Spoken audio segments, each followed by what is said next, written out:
Bonjour les gens, je suis l'Oracle et vous regardez l'héritage de Gaïa. Alors aujourd'hui, épisode numéro 33 en extérieur, nous avons 25 degrés, un soleil bien présent, un beau ciel bleu et très peu de vent, la météo est vraiment nickel et elle me permet de vous offrir aujourd'hui un autre chêne remarquable de notre secteur, à savoir le chêne de l'Europe. Alors si vous vous souvenez, il y en avait trois exactement, donc le chêne Géno et le chêne des Trois Fillettes que nous avons déjà vu et il manquait celui d'aujourd'hui. Donc le plus petit, le cadet de la bande. Alors attention, quand je dis le plus petit, c'est à prendre au conditionnel, puisque il est le plus petit des trois, mais c'est un arbre qui reste bien plus grand que tous ceux que nous avons l'habitude de croiser au quotidien. Donc respectez-le parce qu'il reste encore bien badass. Donc pour le trouver, c'est facile, dans la forêt domaniale de Saint-Gobain 02410, donc il y a un croisement entre la D55 et la D730. Et à ce niveau-là, donc il y a le début d'une route forestière, la route du Mont Tortue. Donc il y a un parking, vous vous garez à cet endroit-là et vous continuez à pied sur environ 500 mètres. Et là, normalement, sur la gauche, vont se présenter une belle clairière verdoyante avec en son centre le chêne qui fait l'objet de cette vidéo. Donc c'est vraiment facile à trouver, ça prend 10 minutes à tout casser. Bon bah écoutez, on va y aller tout de suite parce que ça représente quand même un petit peu de marche, on va pas traîner si on va avoir le temps d'en profiter. Allez, vous me suivez? C'est parti!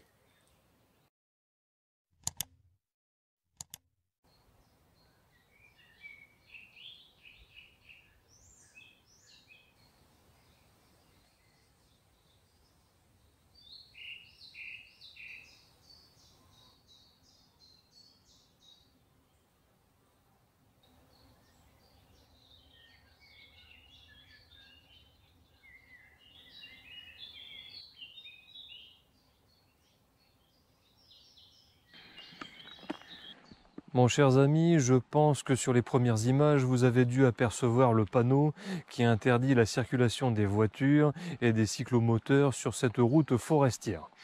Alors, je vous invite à bien respecter cette interdiction parce que moi-même, lors de ma visite du chêne des Trois Fillettes, j'ai manqué de me faire avoir.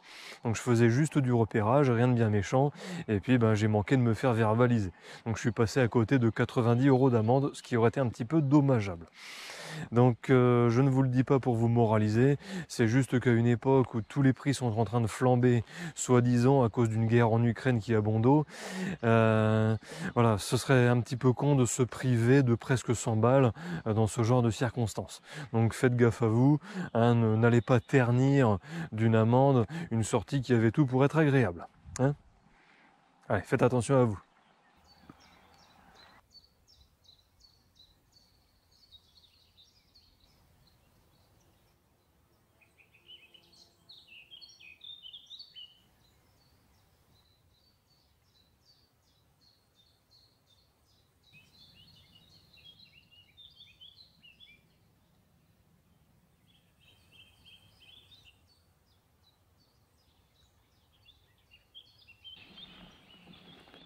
Bon, sinon, je note également que la dernière fois que nous sommes allés à la rencontre d'un chêne remarquable, nous étions toujours en hiver.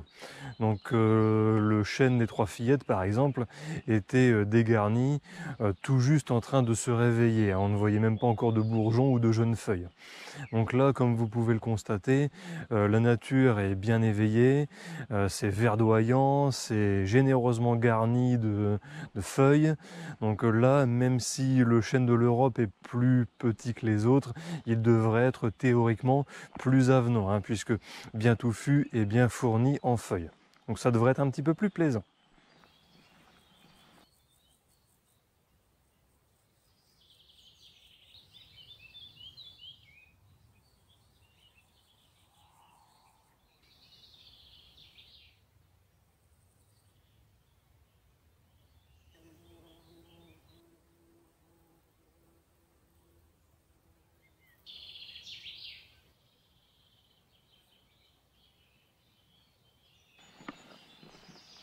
Ah, qu'est-ce que je vous disais?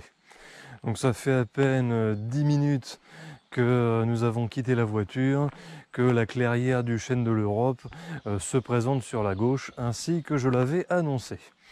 Donc on ne peut pas se tromper, hein, puisque il y a un accès large et bien dégagé. Et puis, comme d'habitude, il y a le panneau de l'ONF qui est très lisible et dont l'écriture se voit assez loin. Donc franchement, on ne peut pas se tromper. Donc une fois qu'on est entré dans la clairière, on peut différencier le chêne de l'Europe assez facilement, puisque c'est celui qui se trouve tout au bout, droit au milieu de l'horizon. Donc c'est le plus gros au milieu de ses semblables. Donc rassurez-vous, on va aller le voir de plus près.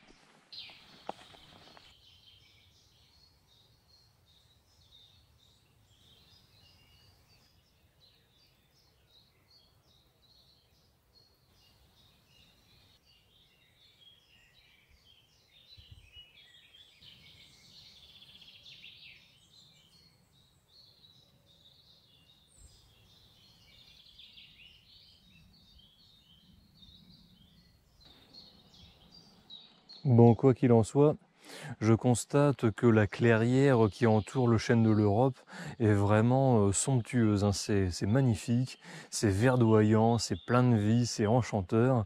J'ai vraiment l'impression d'être arrivé dans un petit écrin de verdure perdu au milieu de la forêt domaniale de Saint-Gobain. Donc le site est vraiment très beau, et si on fait abstraction du chêne, rien que le décor vaut le déplacement, hein. Mais bon, c'est encore mieux avec le clou du spectacle qui nous attend.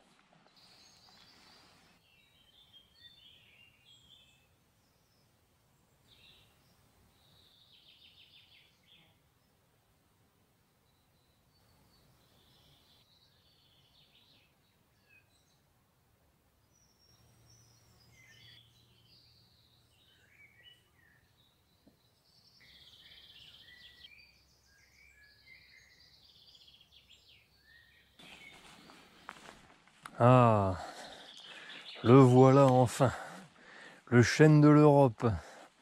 À force d'en parler, il fallait quand même qu'on vienne le rencontrer, hein. Le voir comme ça, en vrai, pas en image. Alors je constate effectivement qu'il est plus modeste que ses deux compères, hein, donc le chêne Géno et le chêne des Trois Fillettes, mais il ne manque pas de classe, hein. Ça reste un bel arbre. Puisqu'on est là, on va quand même le toucher, hein. Oui, ce serait dommage.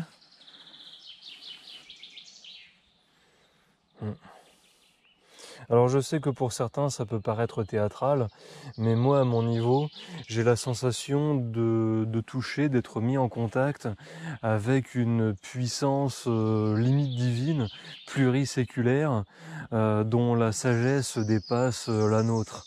Donc j'ai beaucoup de respect pour ce genre de créature, hein, si je puis dire. Ça me fait toujours quelque chose. Et juste à côté, comme d'habitude, nous avons le fameux panneau de l'ONF qui nous donne quelques informations clés sur l'arbre en question.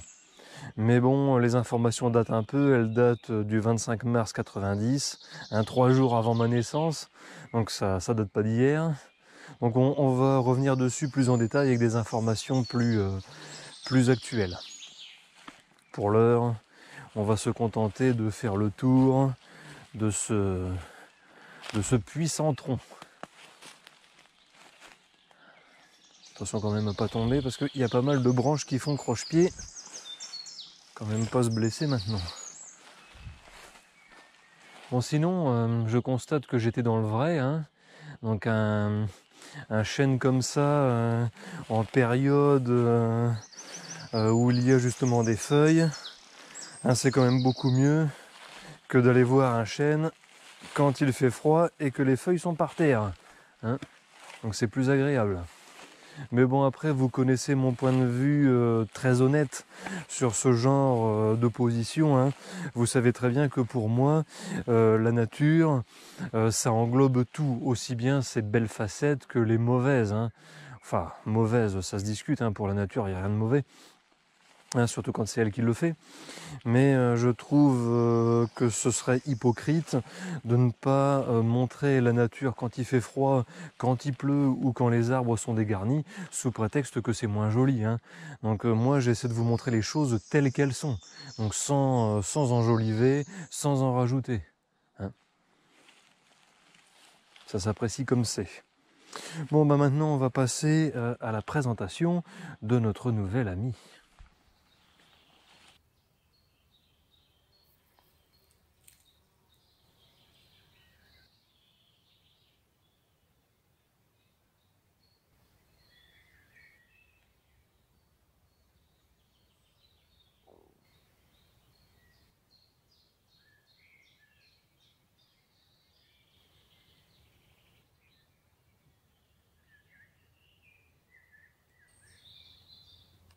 Bien. Maintenant, parlons un petit peu plus en détail de ce chêne de l'Europe que nous avons sous les yeux en compagnie de son modeste panneau d'interprétation. Alors donc avant quand même de vous divulguer les informations, je tenais quand même à m'excuser par rapport au plan que j'ai choisi. Je m'explique. Autour de nous et surtout au-dessus de ma tête, il y a un feuillage qui est quand même très dense et très imposant. Donc si je me mets plus loin, j'ai du mal à isoler en fait l'arbre. Du coup, ça fait que si je fais une prise large, eh bien, on aura un petit peu du mal à le cerner dans l'image. Donc c'est pour ça que je me mets aussi près. Bon, on n'a pas de vision d'ensemble, mais au moins on sait quand même de quoi on parle. Donc c'est déjà ça. Donc je suis vraiment désolé, hein, je peux pas faire autrement, j'ai pas le choix. Bon, sinon, au même titre que pour ses comparses, le chêne Géno et le chêne des Trois Fillettes, nous avons ici un chêne Rouvre ou un chêne Cécile, donc de ces noms vernaculaires. Le nom latin, je crois que vous commencez à le connaître maintenant, donc c'est Quercus petrae. Et ce superbe arbre appartient à la famille des Fagacéas. Donc là, je me suis permis de pousser un tout petit peu la recherche pour avoir cette information. C'est toujours ça de prix en passant. Au niveau de la hauteur, nous avons 33 mètres de haut, donc ce qui est pas mal du tout, hein, et une circonférence à 1,50 m du sol qui représente 4,60 m. Donc là, je doute un petit peu du fait que cet arbre serait plus petit que les deux autres, ou du moins plus petit que le chêne des Trois Fillettes, parce que je crois que la circonférence n'était pas si éloignée que ça. Donc à vérifier, mais à mon avis, s'il y en a un qui est l'aîné de l'autre, ça doit pas être de beaucoup.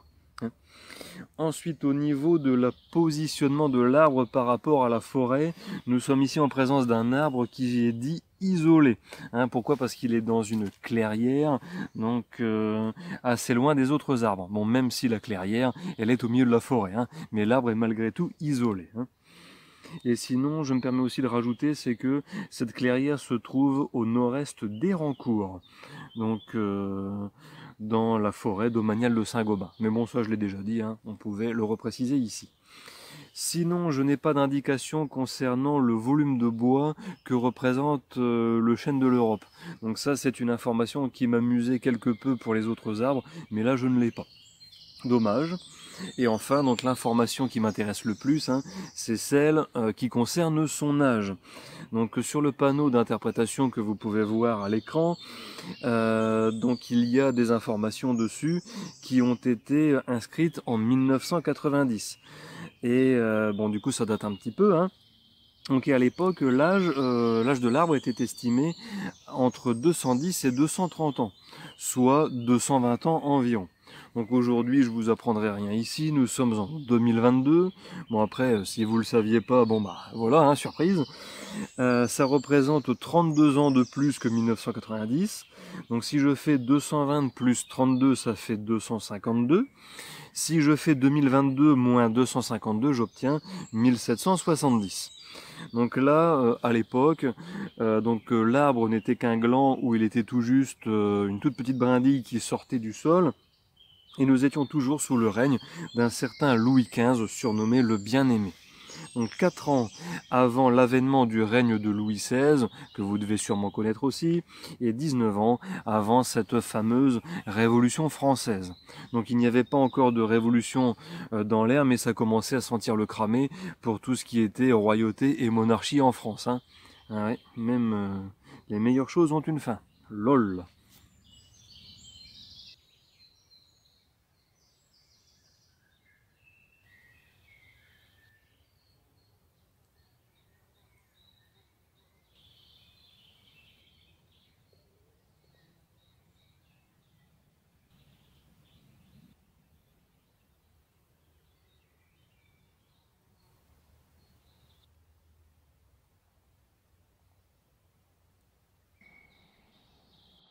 Bon, eh bien, on dirait que j'ai tout vu et que j'ai fait le tour de la question. Donc ça veut dire qu'il est temps pour moi de remballer et de retourner à la voiture. Donc là, ce que je vais faire, c'est que je vais rebrousser chemin tranquillement pour mieux profiter du cadre et de la météo exceptionnelle d'aujourd'hui.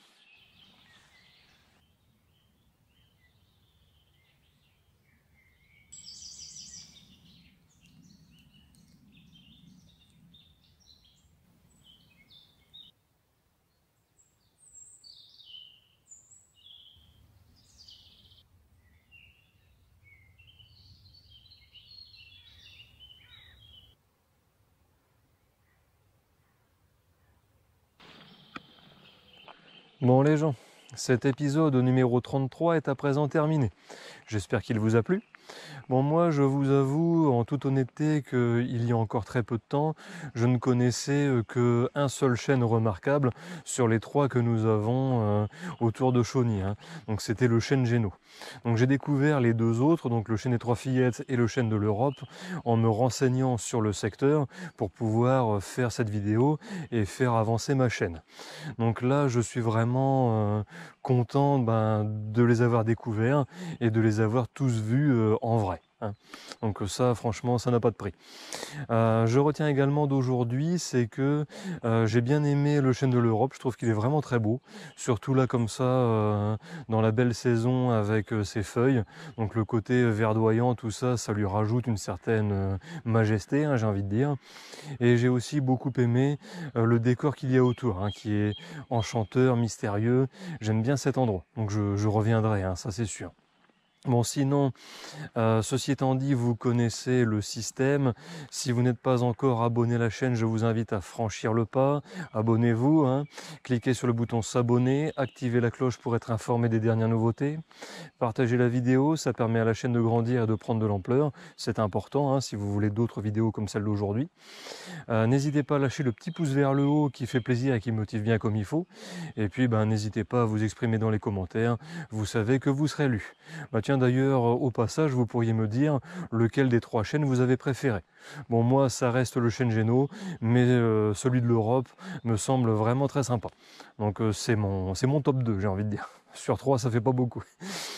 Bon, je vous dis à bientôt pour découvrir de nouvelles splendeurs naturelles dans le département de l'Aisne. Merci d'avoir regardé jusqu'à la fin. Salut!